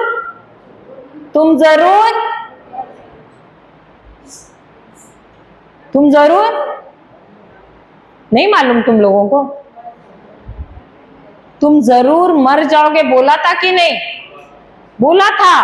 उनको कहा था यदि तुमने, क्योंकि ये पेड़ मेरा है, उसके अलावा जितने भी पेड़ है उसके फल तुम खाओ, लेकिन यही एक पेड़ है जो भलाई और बुराई का तुमको ज्ञान देता है, इसका फल मत खाना वरना तुम जरूर मर जाओगे। Hallelujah, hallelujah. लेकिन जब परमेश्वर ने मनुष्य को बनाया था, क्या इस शरीर को बीमारी में मरने के लिए बनाया था? इस शरीर में दर्द आना चाहिए इसके लिए बनाया था? नहीं। क्या उनके प्राण में डर आना चाहिए वैसे बनाया था? नहीं। परमेश्वर ने जब मनुष्य को बनाया था, उसने उसको मरने के लिए नहीं बनाया था, उस शरीर को भी मरने के लिए नहीं बनाया था, उसके प्राण को भी मरने के लिए नहीं बनाया था। हालेलुया। लेकिन ये मृत्यु कब आई? जब उन्होंने परमेश्वर की आज्ञाओं का उल्लंघन किया। तो मृत्यु क्या है? मृत्यु क्या है? क्या वो मरे कि नहीं? वो मरे कि नहीं? आदम और एवा मरे कि नहीं? मरे ना? हाँ या नहीं? मरे कि नहीं? क्या तुरंत मरे? नहीं, तुरंत नहीं मरे। लेकिन मृत्यु का मतलब क्या है? मृत्यु का मतलब है कि वे परमेश्वर से, आत्मा से वे जुदा हो गए। हाले उनकी आत्मा परमेश्वर की आत्मा से अलग हो गई, उसको कहते हैं मृत्यु। और उस मृत्यु की वजह से हमारे शरीर में धीरे धीरे करके मृत्यु आई। ये जो शारीरिक मृत्यु उस आध्यात्मिक मृत्यु का नतीजा है। The spiritual death, the physical death is the result of the spiritual death. That is the separation from God. Hallelujah, hallelujah. तो जिस दिन आदम ने आज्ञा का उल्लंघन किया, उस दिन उसका आत्मा परमेश्वर की आत्मा से अलग हो गया। Hallelujah, hallelujah. इसीलिए प्रभु यीशु, हम नए नियम में पढ़ते हैं कि प्रभु यीशु कहते हैं कि मैं आया हूं तुम्हें जीवन देने और बहुतायत का जीवन देने। चोर आता है चोरी करने, घात करने और नाश करने। ये चोर कौन है? शैतान है। और उसका काम क्या है? वो तुम्हारे जीवन में क्या लाता है? वो चोरी करता है, वो तुम्हारा नाश करता है और तुम्हें मार डालता है। मृत्यु किससे आया है? शैतान से आया है, क्योंकि उसने आदम को, एवा को उसने बहकाया और इसीलिए उन्होंने परमेश्वर के आज्ञा का उल्लंघन किया और उनके जीवन में मृत्यु आई। हालेलुया। और ये मृत्यु थी उनकी आध्यात्मिक मृत्यु, और उसी आध्यात्मिक मृत्यु के वजह से बीमारी आई, पीड़ा आई, श्राप आए, बंधन आए, गरीबी आई, कंगाली आई और मृत्यु आई, शारीरिक मृत्यु आई। हालेलुया, हालेलुया, जय यीशु। और जो कुछ भी परमेश्वर ने आदम को अच्छी चीजें दिए थे, वो सब किस में गए? शैतान में गए। हालेलुया, हालेलुया, जय यीशु। हम देखते हैं वो उड़ाऊ पुत्र के किस्से में भी, वहां पर भी वो पिता, जब बेटा आता है, छोटा बेटा आता है, तो वो क्या कहता है? ये मेरा बेटा जो मर गया था अब वो जीवित हुआ है, इसका मतलब क्या, ये जो मेरा बेटा पाप की वजह से मर गया था, आत्मा में मुझसे जुदा हो गया था, लेकिन अब ये दोबारा आया है, दोबारा मेरे साथ जुड़ गया है, उसका मेरे साथ पुनरुत्थान हो गया है, यानी रिस्टोरेशन हो गया है, और इसीलिए अब ये जीवित हो गया है। जीवित होने का मतलब क्या है, उसका अपने पिता के साथ मिलन हो गया है, अपने पिता के साथ सब कुछ रिस्टोर हो गया है, नया सा हो गया है, उसको कहते हैं जीवित होना। Hallelujah, hallelujah. तो जब हम प्रभु यीशु को नहीं जानते थे, हम परमेश्वर से अलग थे, हम जुदा हो गए थे, इसलिए हम मृत्यु में चल रहे थे। आज भी हम बोलते हैं कि अरे लोगों के पास गाड़ी है, बंगला है, बहुत अमीर है, कितना अच्छा है इनके पास, लेकिन अगर आपके पास प्रभु यीशु नहीं है, आप प्रभु यीशु में विश्वास नहीं कर रहे, तो वे जिंदा लाश हैं। क्यों? क्योंकि उनका आत्मा है मरा हुआ है। क्यों? क्योंकि उनका आत्मा प्रभु को जानता ही नहीं है, उसने कभी प्रभु के बारे में सुना ही नहीं है, और अगर सुना भी है तो उनकी निर्भरता उनके धन दौलत पे है, और वे प्रभु यीशु को स्वीकारते नहीं है, उनके कार्यों में विश्वास रखते ही नहीं है। Hallelujah, hallelujah. तो क्या आप लोग नाराज हैं? आपके पास कम पैसे हैं, उसके पास बहुत है, उसका कितना प्रमोशन हो रहा है, आखिर में जिस दिन मर जाएंगे कौन कहाँ जाएगा? क्या आपके पास गारंटी है आप स्वर्ग में जाएंगे? उसके पास गारंटी है क्या वो स्वर्ग में जाएगा? है क्या? नहीं। लेकिन क्योंकि आप प्रभु यीशु में विश्वास करते हैं, आपका आत्मा किसके साथ जुड़ा है? आपका आत्मा प्रभु यीशु के साथ जुड़ा है, इसलिए आपके पास गारंटी है कि आप स्वर्ग में जाएंगे। Hallelujah, hallelujah. आपकी धन दौलत आपको स्वर्ग नहीं लेके जाती है। हालेलुया, हालेलुया, जय यीशु। तो आपकी आत्मा में क्या है? आपकी आत्मा में विश्वास है, और यही विश्वास क्या है? स्वर्ग की करेंसी है, स्वर्ग का रुपया है। हालेलुया, हालेलुया, जय यीशु, जय यीशु। तो कितने लोगों के पास विश्वास है यहाँ पर? Hallelujah, hallelujah. क्योंकि आपको विश्वास दिखाई दिया क्या? विश्वास राव है क्या? Hallelujah, hallelujah, praise the Lord. तो क्या आपके पास जो विश्वास है वो परमेश्वर का विश्वास है? कैसे कह सकते हैं आप? हम जाते हैं गलातिया का किताब, 2 अध्याय 20वां वचन, गलेशियंस 2:20।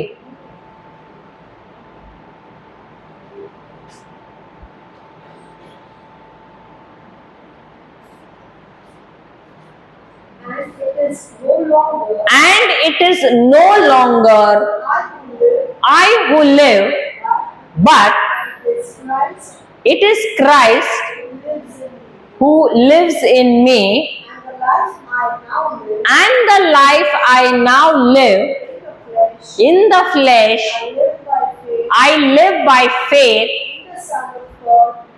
in नहीं है, of the Son of God who loved me and gave himself for me. I think in KJV or something it is given of the Son of God. Just check कौन सा version में? of the Son of God, the faith of the Son of God। Hindi में पढ़ना brother आप तब तक। मैं अब जीवित नहीं रहा, बल्कि मसीह मुझ में जीवित है। अब मैं इस शरीर में, हाँ, अपने शरीर में जो जीवन जीता हूं, उसका एकमात्र प्रमाण स्तोत्र है ईश्वर के पुत्र का विश्वास, जिसने मुझे प्यार किया और मेरे लिए अपने को अर्पित किया। देखो, जब आदम ने आज्ञा का उल्लंघन किया, आज्ञा भंग किया परमेश्वर का, उस समय क्या हुआ? उसका जो आत्मा जो है वो आत्मा में मर गया। इसका मतलब आत्मा में मरना का मतलब क्या है? परमेश्वर ने मनुष्य को बनाया था ऐसे कि आत्मा उसके प्राण और शरीर को अपने नियंत्रण में रखे। लेकिन जिस घड़ी, देखो, जो भी निर्णय लेना है उसको अपने आत्मा के द्वारा लेना है, भावनाओं के में बहकर नहीं लेना है। लेकिन जो व्यक्ति विश्वास में नहीं है, जो यीशु को नहीं जानता है, उसका आत्मा ऑलरेडी क्या है? मरा हुआ है। और इसलिए वो कैसे चल रहा है? अभी वैसे ही जैसे आदम उस समय चल रहा था जब उसने आज्ञा का भंग किया। जब आज्ञा का भंग नहीं किया था तब वो परमेश्वर जो है उसके आत्मा में, उसका और परमेश्वर का आत्मा क्या था? एक था। तो निर्णय लेने में उसको दिक्कत नहीं होती थी, निर्णय ऐसे तुरंत ले सकता था, क्योंकि उसके पास दूसरा कोई चुनाव नहीं था, एक ही चुनाव था, क्योंकि प्रभु उसको मदद करते थे। लेकिन जैसे ही आत्मा में मर गया आज्ञा का उल्लंघन करने की वजह से, अब आत्मा का क्या हो गया? आत्मा बोलते ना कार्य नहीं कर रहा था, एकदम डोरमेंट हो गया, मर गया। तो अब उसका प्राण उसकी 5 इंद्रियों द्वारा क्या करने लगा? उस पर नियंत्रण करने लगा। क्योंकि अभी जो उसे दिखाई दे रहा है, जो उसे सुनाई पड़ रहा है, जो कोई बोल रहा है, जो उसे एहसास हो रहा है, उसके अनुसार वो निर्णय ले रहा है। समझ में आए? और हमको वैसे उसके लिए नहीं बनाया है परमेश्वर ने कि हम अपने भावनाओं में आकर हम जो दिखाई देता है उसके अनुसार निर्णय ले। हमको वैसा निर्णय नहीं लेना है। अधिकतर लोग बोलते हैं दिमाग नहीं है क्या? दिमाग इस्तेमाल करके निर्णय नहीं ले सकते हो क्या? बोलते हैं कि नहीं? तो हमको दिमाग से निर्णय नहीं लेना है, हमको हृदय से निर्णय लेना है। क्यों? क्योंकि हृदय में है हमारा विश्वास, क्योंकि हृदय में परमेश्वर का विश्वास है, हृदय में पवित्र आत्मा बसता है। इसीलिए हमको जब निर्णय लेना है हमको परमेश्वर से पूछना है, हम, क्योंकि परमेश्वर रहता, उनका आत्मा है हमारे हृदय में। Hallelujah, hallelujah. एक बात याद रखना, परमेश्वर ने एक बहुत ही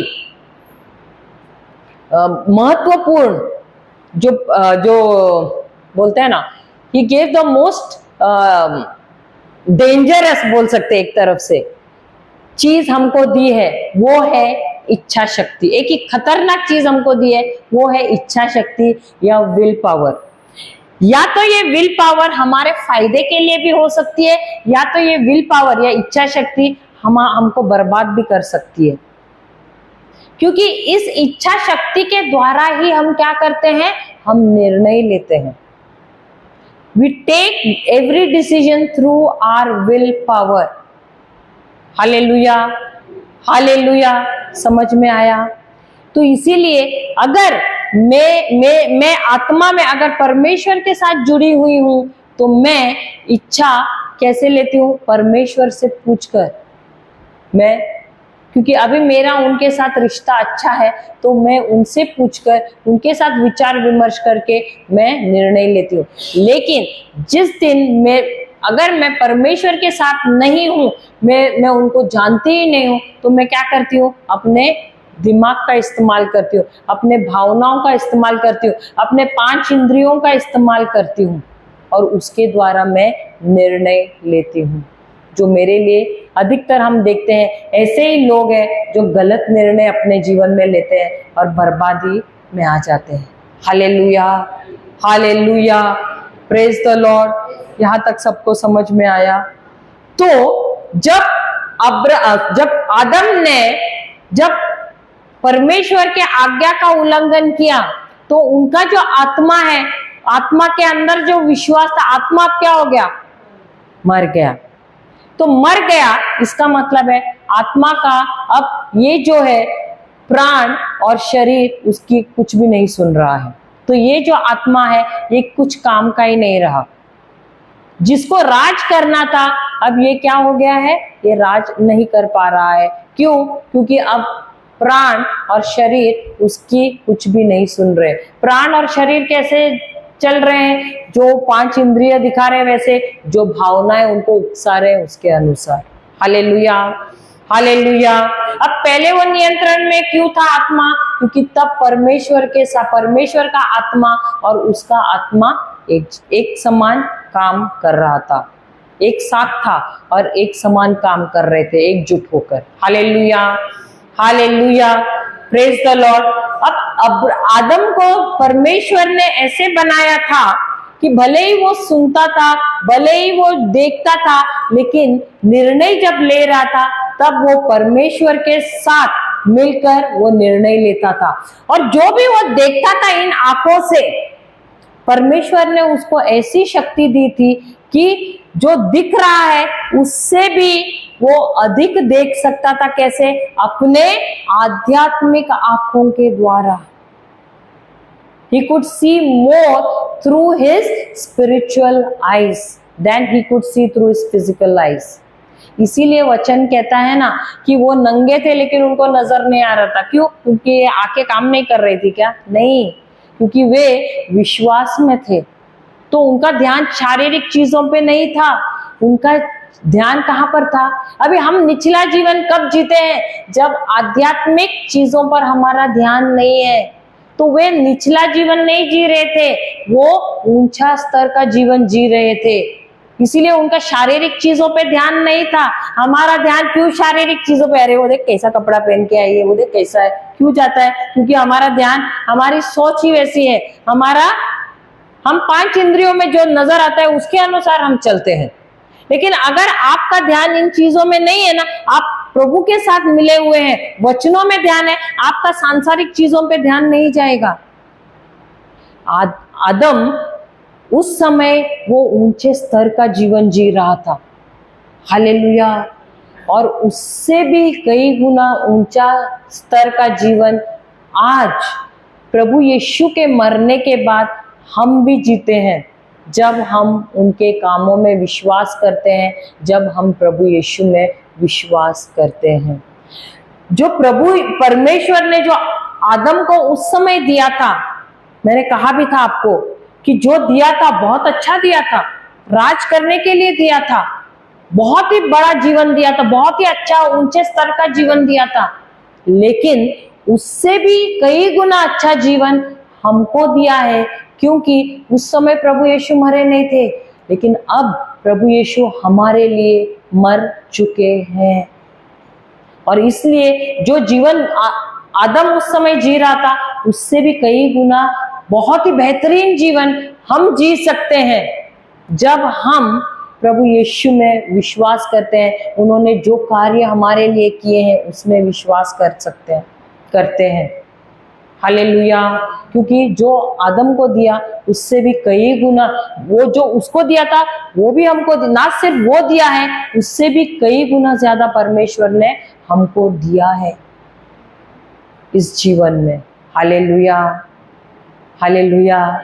अभी कैसे लग रहा है? हालेलुया।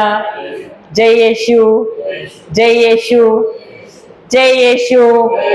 अभी क्या हमारे पास हम देखने का, हम 2 तरह से देखते हैं।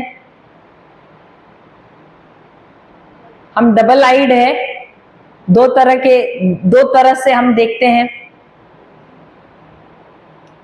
देखते कि नहीं? हाँ या नहीं? क्या हमारे मन को आंखें हैं? हमारी आत्मा को भी आंखें हैं? क्या हमारे मन में आंखें हैं? हमारी आत्मा को आंखें हैं? कैसे पता? ठीक है, ऐसे करते हैं। हाँ, of God has blinded the of the mind. तो हम आज देखते हैं, हम जाते हैं पुराने नियम में, वहां पर दूसरा राजा, सेकेंड किंग्स छठा अध्याय। मैं इसकी कहानी आपको सुनाती हूँ, 8वां वचन से लेना है, लेकिन मैं आपको, हम पूरा नई कहानी में जाएंगे। ये एक कहानी, एक राजा है, सीरिया नाम का एक राजा है, उसके बारे में है। और ये जो राजा है वो इजराइल के राजा से नफरत करता है, उसकी दुश्मनी है, और हर घड़ी वो उस पर हमला करना चाहता है, उसको अपने काबू में लेना चाहता है, उसके राज्य को हथियाना चाहता है। तो हर घड़ी वो क्या करता है, योजनाएं बनाता है कि इसको मैं कैसे उसको मैं कैसे गिरफ्तार कर सकूं, उस पर कैसे आक्रमण कर सकूं। लेकिन ऐसे होता है कि जब भी वो योजना बनाता है तो ये जो राजा है इजराइल का, ये बचता है। हालेलुया। अभी क्या होगा, समझिए आप राजा हैं सीरिया के, और ऐसे हुआ कि आप हर बार योजना बना रहे आपके दुश्मन के खिलाफ, उसको पकड़ने के लिए, उस पर हमला करने के लिए, लेकिन आप नाकाम होते हैं, फेल हो जाते हैं। तो आपके मन में क्या आएगा, लगता है मेरे यहां से कोई तो जाकर उधर चमचा लगा रहा है, चुगली कर रहा है। सही बात है। अभी किसको गुस्सा आएगा, राजा को गुस्सा आएगा कि नहीं। तो ये राजा क्या है, वो मीटिंग रखता है, सब सेनाओं को, सेनापतियों को बुलाता है, और वो रखता है एक मीटिंग, और उनसे सवाल पूछता है कि तुम में से ऐसा कौन है जो जाकर इजराइल के राजा को जाकर भेद बताता है, क्योंकि मैं जब भी योजना बनाता हूं मेरी योजना हर घड़ी नाकाम हो जाती है। तो कौन है तुम में से वो गद्दार। तो उतने में एक व्यक्ति है उसके राज्य का, जो उस मीटिंग में है, वो कहता है कि राजा जी, तुम हम में से, अब गुस्से में मत रहना, क्योंकि हम में से कोई भी ऐसा नहीं है जो जाकर खबर वहां पर दे रहा है, लेकिन इजराइल में एक ऐसा नबी है जो आप जब अपने शयन कक्ष, आपके बेडरूम में जब आप योजना बना रहे हैं, उसको उसके रूम में पता चलता है कि आप क्या योजना बना रहे हैं। हालेलुया। तो कितना बड़ा अभिषेक है। What a big anointing, what an amazing anointing that man of God has got. और कभी है ये अभिषेक कब मिला है उसको, पुराने नियम में, और ये बताता है कि ये नबी जो है वो आपके शयन कक्ष में जो आप बात करते हैं उसको वहां पर वो सारी बातें पता चलती है। अभी राजा का दुश्मन कौन है, इजराइल का राजा है या वो नबी है, कौन है। अब उसका ध्यान किस पे जाएगा, राजा पे जाएगा या उस पे जाएगा, किस पे जाएगा, नबी पे जाएगा। अब हम पढ़ते हैं दूसरा राजा अध्याय 6 8वां वचन से। The Aramean attack, हाँ, squatted, thwarted, अच्छा, thwarted once when the king of Aram was at, मेरे को लगता है हिंदी में ही पढ़े क्योंकि बहुत लंबा है ना, हिंदी में पढ़ लेना। एक बार से 8वां है ना, 8वां वचन से ना, आराम का राजा ना, हाँ, एक बार सीरिया का राजा इजराइल प्रदेश के राजा से युद्ध कर रहा था। उसने अपने दरबारियों से विचार विमर्श किया। उसने कहा हम अमुक अमुक, मेरे को लगता है बहुत ज्यादा होगा, 16वां देखो क्या है, क्योंकि बहुत बड़ा हो जाएगा वो। मैंने तो आपको स्टोरी बताया सारांश में कि एक मिनट, मैं देखती हूँ कहाँ से बोले, because it will be too long for y'all. हाँ, उसके आगे पढ़ना कौन सा है? 16। Then Elisha reply. हाँ नहीं, उससे पहले 10 नहीं,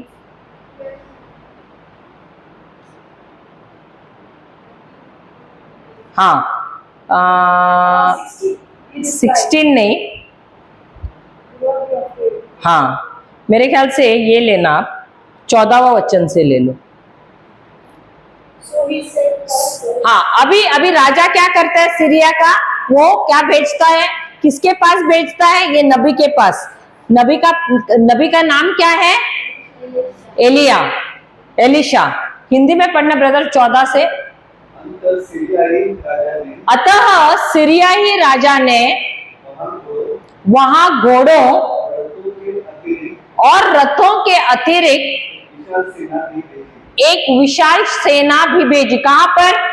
ये जो नबी है उसको पकड़ के लाने के लिए क्या भेजा? 1-2 आदमी को भेजा या क्या भेजा? अभी एक आदमी को पकड़ने के लिए कितने लोगों को भेजा? एक विशाल सेना और रथ भी भेजे। That means chariots and a big army.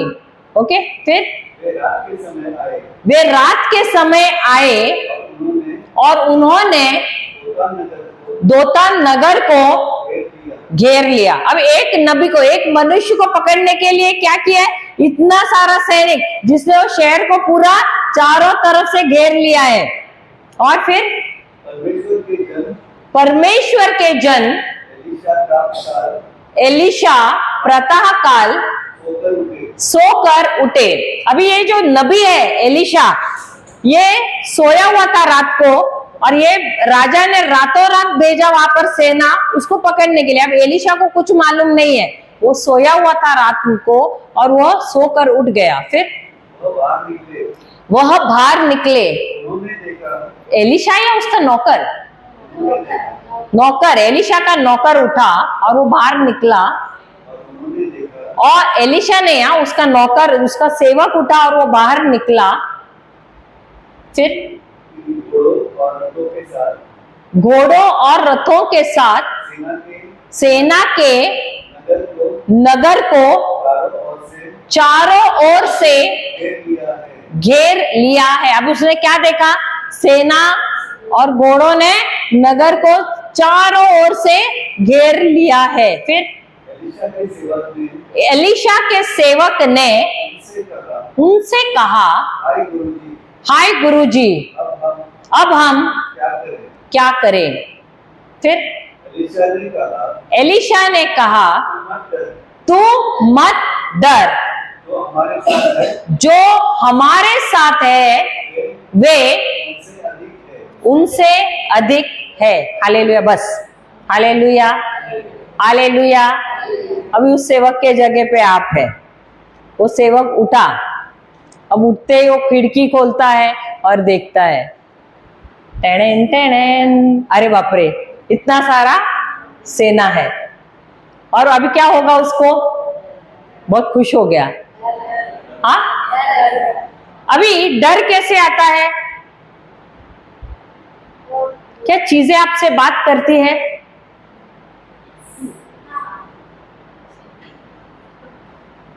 चीजें बात करती है कि नहीं? क्या वो सेना ने आके इसको बोला, ए तेरे को पकड़ने को आ रहे, तेरे मालिक को पकड़ने आ रहे? बोला क्या? तो इसको डर क्यों आया? डर कैसे आता है? जब हम देखते हैं ऐसी चीजें। अभी यहाँ पर समझो उदाहरण, एक पुलिस आया यूनिफॉर्म के साथ, सिविल क्लोथ्स में नहीं, यूनिफॉर्म में आया, क्या होगा? सबसे पहले आप बहुत खुश होके पूछेंगे, या थोड़ा सा डर रहेगा कि नहीं? अभी डर क्यों आया? क्योंकि आपने उसका, लेकिन अगर सिविल क्लोथ में आता तो आपको पता होता क्या? नहीं। लेकिन वो यूनिफॉर्म में आया तो आप बोले, अरे कुछ तो दाल में काला है। आया क्यों? सही बात है। और देख के डर आता है, देखने से भी। जो चीजें विपरीत हैं वचन के, जब हम उसको देखते हैं तब भी हमको डर आता है। जो शब्द वचन के विपरीत है उसको सुनने से भी डर आता है। अब इस सेवक को डर आया कि नहीं? क्या किसी ने आके उसको संदेश दिया तुम्हारे मालिक को पकड़ने आ रहे हैं? नहीं, देखते ही उसे पता चला कि उसके मालिक ने क्या किया था। मालिक ने जाकर राजा को बताया था और अब ये फलाना देश, सीरिया देश के जो सेना है वो आए हैं उसको पकड़ने के लिए। Hallelujah, hallelujah. अब जब उसका मालिक उठा, उसने मालिक को क्या कहा कि हाय मेरे मालिक, क्या हो गया? अरे तुम लोग सुनते नहीं है क्या कहानी? क्या बोला? हाय मेरे मालिक, अब हम उसने क्या खुशी खुशी बोला? उसने डर के बोला। और फिर मालिक ने क्या बोला? मालिक ने क्या बोला? मालिक ने क्या बोला? मालिक ने क्या बोला? डरो। क्या कहा? ये शब्द प्रभु यीशु भी बोलते हैं ना, जब भी उसके शिष्य डरते हैं तो क्या बोलते हैं?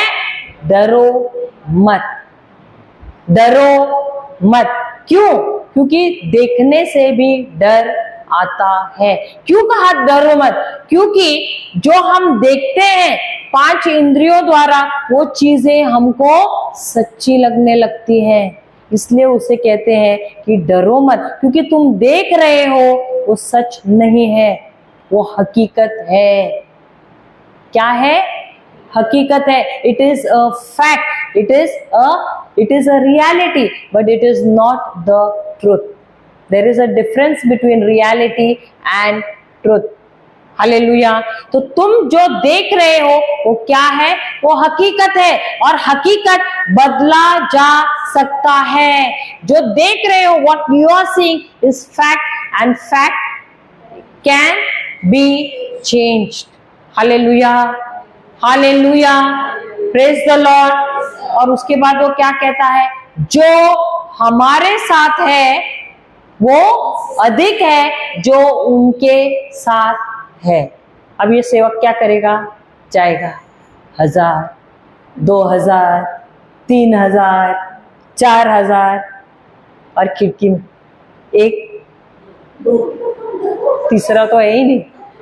वापस 1000, 2000, 3000, 4000, फिर एक।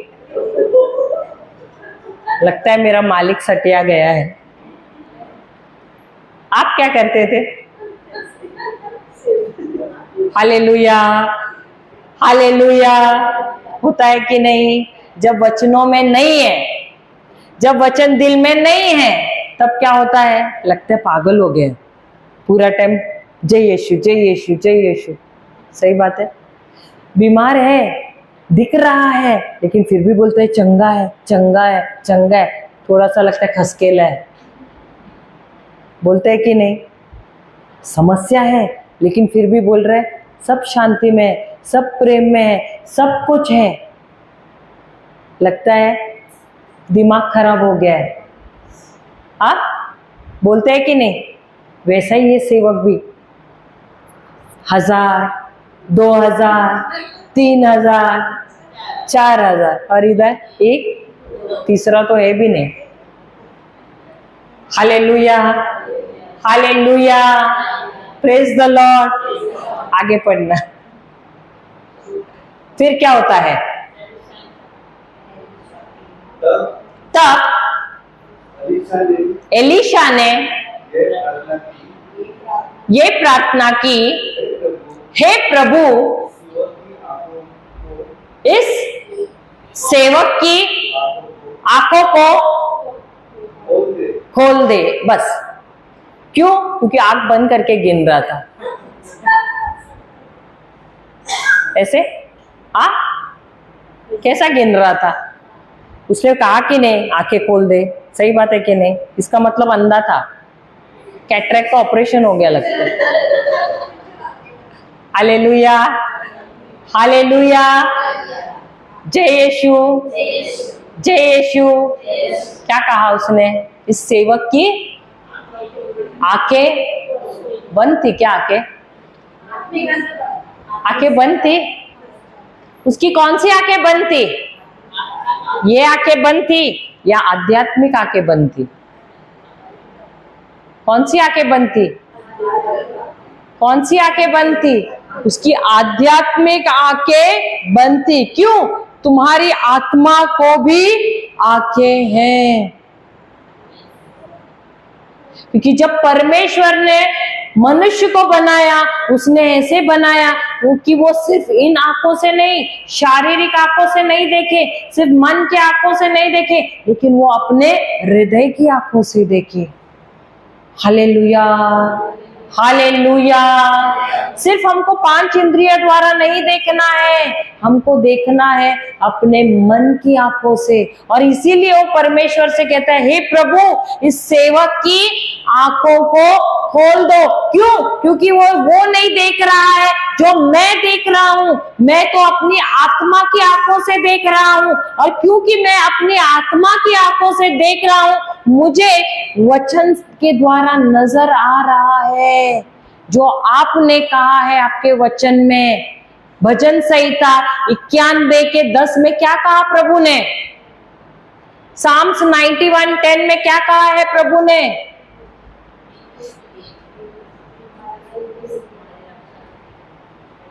क्या कहा है? By the way, Psalms 91 Moses ने लिखा है, डेविड ने नहीं लिखा है, और इसीलिए उसको वचन का ज्ञान था।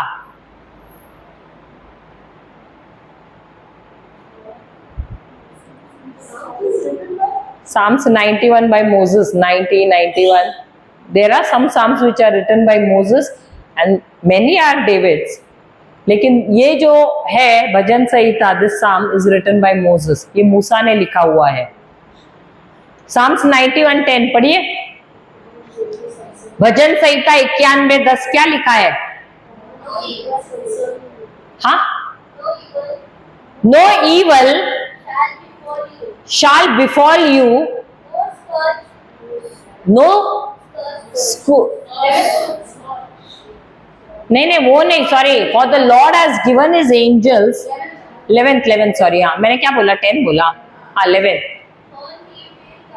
for he will command his angels concerning you to guide you in some of your ways, in all your ways। Hindi में पढ़ना ब्रदर। 11वां, तेरे कुछ मार्गों में ना। कभी कभी हॉलीडेज पे भी है, उनको भी तो विंटर हॉलीडे, समर हॉलीडे मिलता है ना, मिलता है क्या दूतों को छुट्टी? हाँ, तो आप लोग काम क्यों नहीं देते दूतों को? मुझे लगता है उनको छुट्टियां ज्यादा ही है, और इसीलिए उनके पंख पे धूल भी है, क्योंकि आपने उनको काम पे नहीं लगाया है। सही बात है, हाँ। लेकिन यहाँ पर ये वचन क्या कह रहा है, और लिखा किसने? मूसा ने, और उसको पता भी है कि दूत हमारी सेवा के लिए दिए गए हैं। हालेलुया। अब पुराने नियम में अगर प्रभु ने दूत दिए हैं, तो नए नियम में हमारे पास और कितने दूत हैं? पढ़िए पढ़िए। तेरे समस्त मार्गों में तेरी रक्षा हेतु प्रभु अपने दूतों को आज्ञा देगा, वे तुझे अपने हाथों पर उठा लेंगे, जिससे तेरे चरणों को पत्थर के ठेस ना लगे। Hallelujah, hallelujah. तो क्या एलीशा को मालूम था कि परमेश्वर ने दूत दिए हैं? सिर्फ रक्षा के लिए दिए हैं या लड़ने के लिए भी दिए हैं? देखो, दूत अलग अलग प्रकार के लिए भी है। एक तो दूत है जो संदेश लेके भी जाते हैं, एक तो दूत है आपकी रक्षा के लिए भी है, एक तो दूत है जो आपके लिए लड़ते भी हैं शत्रु के साथ। Hallelujah, hallelujah. तो ये एलीशा को कैसे मालूम? क्योंकि वह प्रभु का वचन का ज्ञान रखता था, सीखता था, और इसीलिए उसे पता है कि भले ये जो शत्रु है मुझे दिख रहे हैं, लेकिन जो दिख रहे हैं शत्रु, उससे भी कई ज्यादा दूत जो लड़ने वाले दूत हैं परमेश्वर ने मुझे दिए हैं मेरी रक्षा के लिए। Hallelujah, hallelujah. तो आप देखिए उसका कॉन्फिडेंस कितना था, कितना विश्वास था उसका परमेश्वर के वचन पर। हमारे पास तो पूरा का पूरा बाइबल है, बाइबल के ऊपर धूल भी पड़ा है, लेकिन हमको खोलने का टाइम नहीं है। 1 किलो धूल पड़ा है, सही बात है। Hallelujah, hallelujah. लेकिन जब बोलते अरे हाँ सचमुच है दूध, मैंने तो पहले बार सुना है, क्योंकि बाइबल भी तो मैंने पढ़ा ही नहीं था ना, तो इसीलिए पहले बार मालूम है। Hallelujah, hallelujah. तो इसका मतलब एलीशा परमेश्वर के साथ उसका रिश्ता इतना अच्छा था, भले वो पुराने नियम में था। और रिश्ता कैसे अच्छा था? क्योंकि वो प्रभु का वचन पढ़ता था, सीखता था, मनन चिंतन करता था।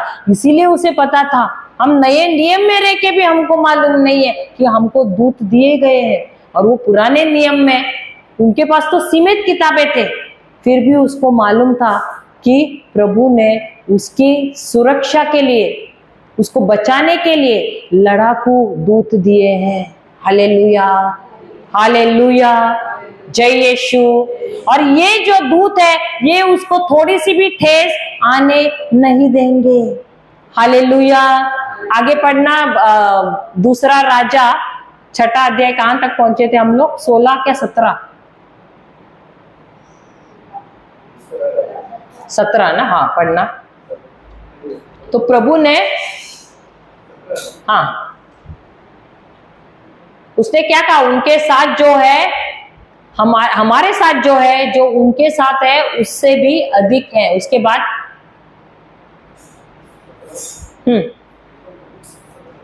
हाँ read, no no no, not from first, I want this 2 Kings chapter 6 16th और 17th वर्स भी वर 17वां। हाँ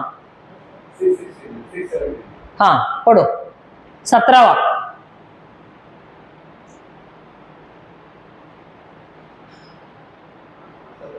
हाँ, तब एलीशा ने यह प्रार्थना की, हे प्रभु इस युवक की आंखों को खोल दे।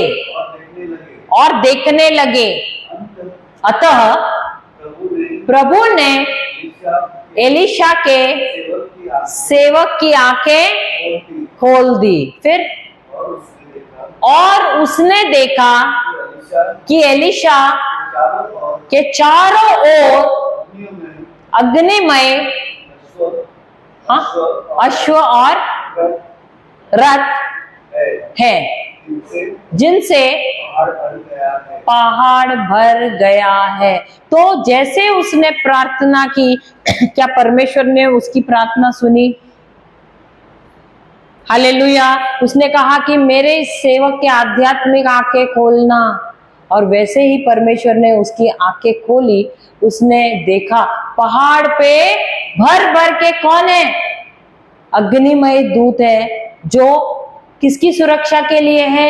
एलीशा के सुरक्षा के लिए है, जो लड़ने के लिए तैयार है उन सीरियन